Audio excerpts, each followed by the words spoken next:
Hello, distinction students. Welcome to our English online class. This is your tutor, Miss Cynthia Muyunda.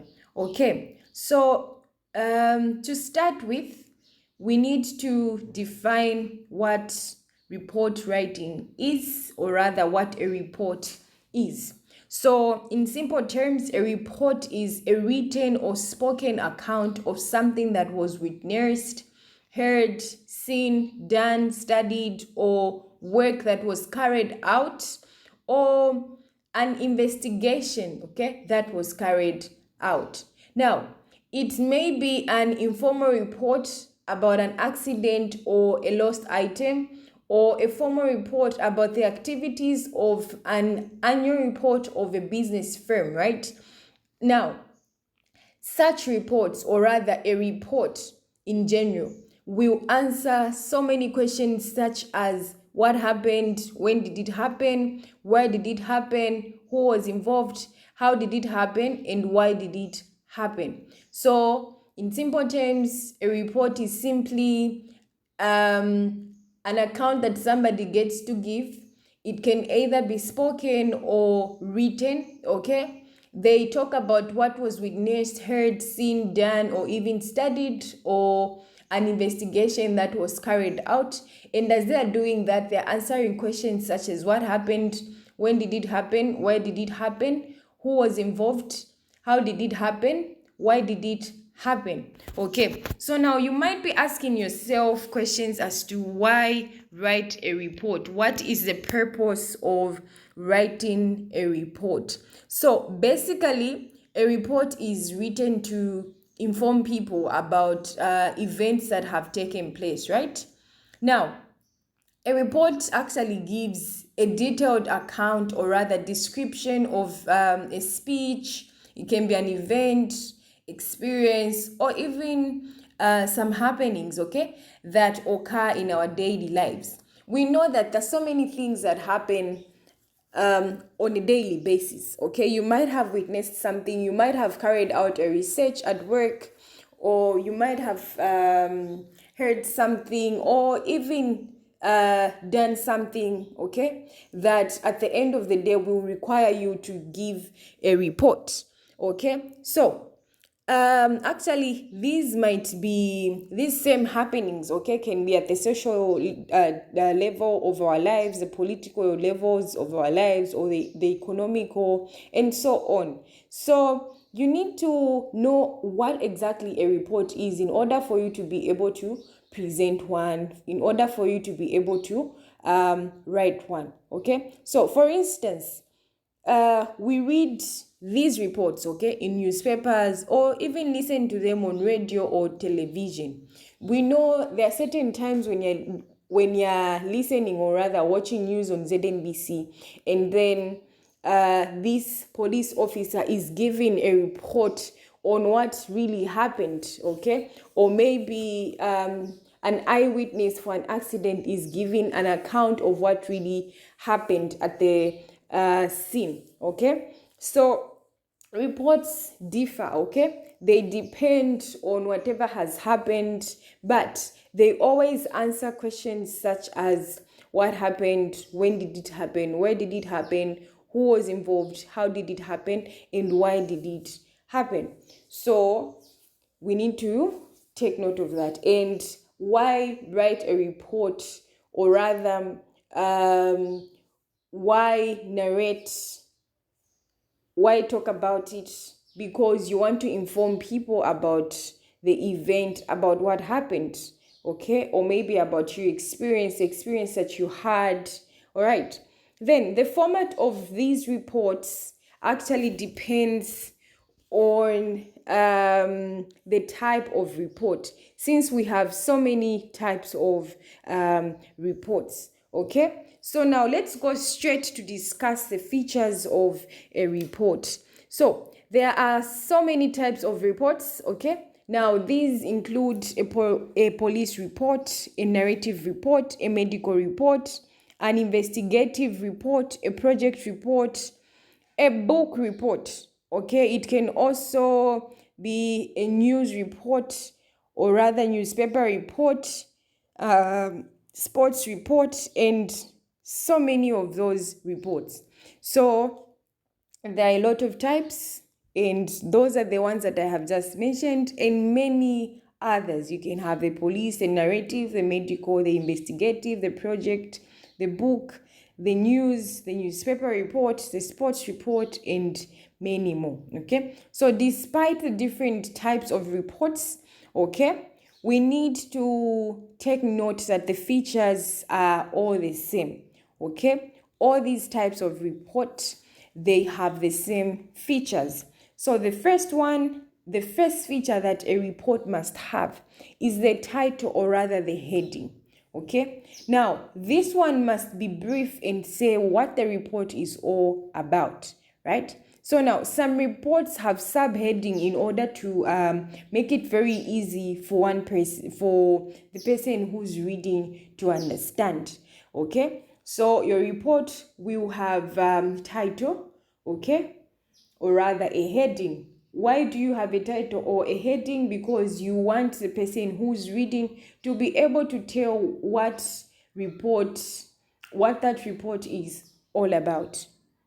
Then the second one is the introduction. So now the introduction is simply the opening sentence of a report that actually sums up the major facts of the event. Okay, so the introduction will just sum up the major facts of the event. Then it will also indicate what that report is all about by answering questions such as what, who, when, where. Okay, then you will have the conclusion. All right, you will have the conclusion.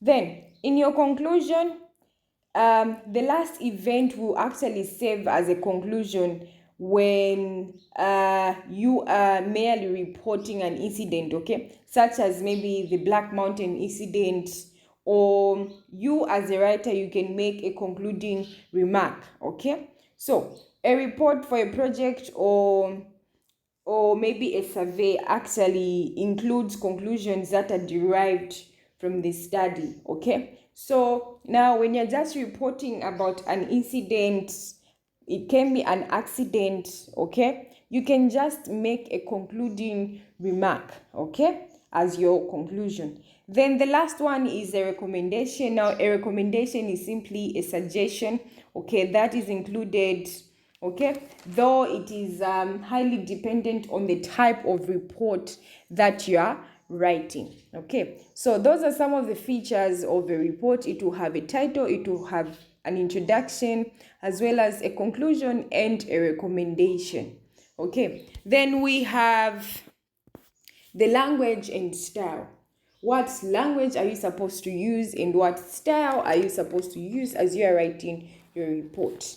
Okay, so since a report is something that gives an account of what was witnessed or what was seen or heard, it needs to provide facts.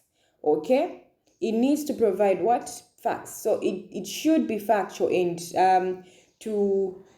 straight to the point. Okay, so meaning that only important points should be included. So there is no need to start including unnecessary points that are not useful to the person who needs that information, who needs that report. Okay, it should not contain opinions that you want to give about the accident that you witnessed or about something that you heard, but rather you should just give facts. Okay, so your views or comments may be useful as a conclusion and not as the introduction. Okay, so it should not contain your opinions in the first paragraphs of your introduction. So your conclusions, or rather your opinions, can be useful in the conclusion and not in the introduction.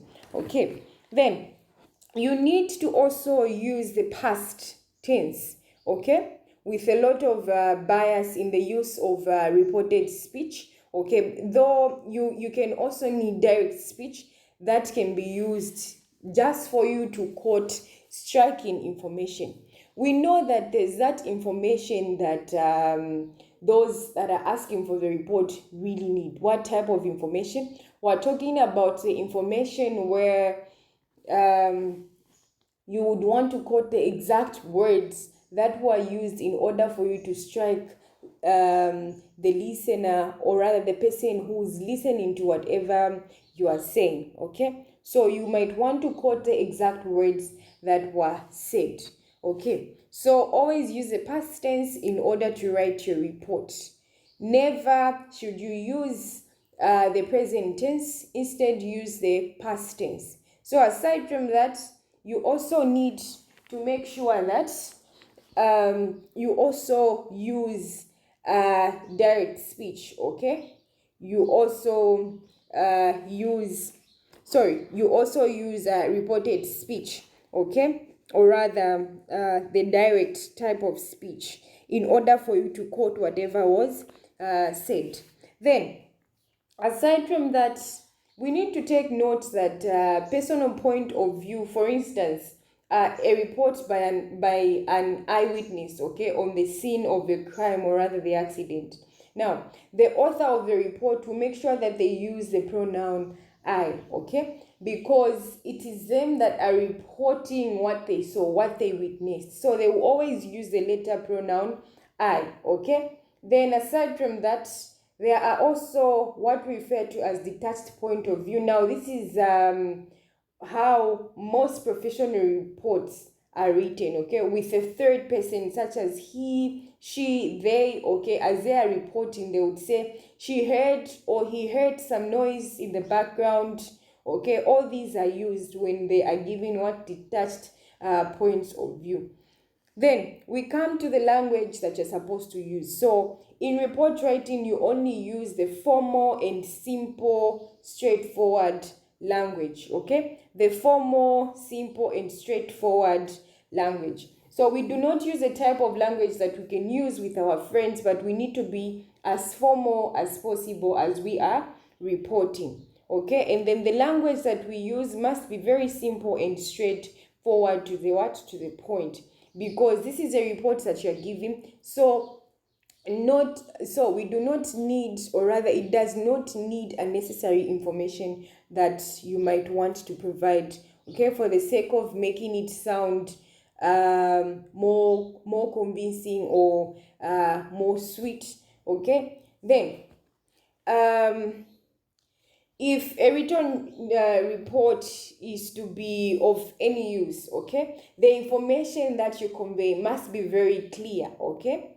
It must be very clear, thought out, and well ordered, okay, because for anybody to just listen to whatever you're saying, it must be very clear and it must be in order, okay. So when writing a report of a road accident, for instance, so you need to work out precisely where you were in relation to the vehicle, what you saw and what you heard, and why you think the accident happened, okay.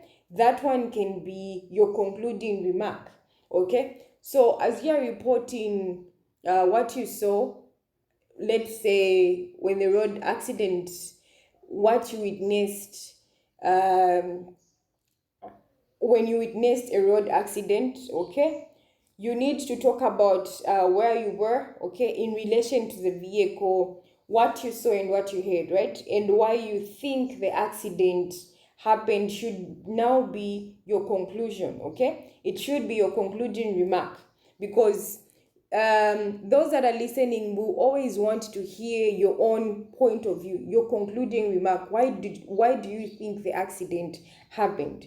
Then you can also so now you can also be able to number, okay, if the report has subtitles, okay. You can also get to number, okay, the points if the report has subtitles.